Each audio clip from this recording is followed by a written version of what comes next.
اعوذ باللہ من الشیطان الرجیم بسم اللہ الرحمن الرحیم السلام علیکم ورحمۃ اللہ وبرکاتہ۔ محترم ناظرین، رمضان المبارک کی آمد ہے، تو آئیں اس سے متعلق ہم ایک دعا سیکھیں گے۔ جب رمضان المبارک کا مہینہ آتا تو نبی کریم صلی اللہ علیہ وسلم صحابہ کرام کو یہ دعا سکھلاتے تھے کہ وہ اس طرح دعا کریں۔ ہم میں سے ہر مسلمان کو یہ دعا یاد ہو جانی چاہیے۔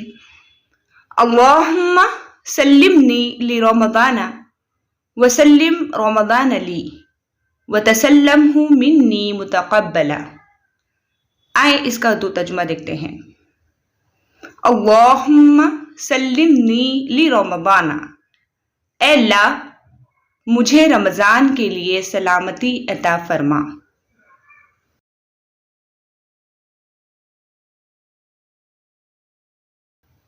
وسلم رمضان لی، اور رمضان کو میرے لیے سلامتی والا بنا۔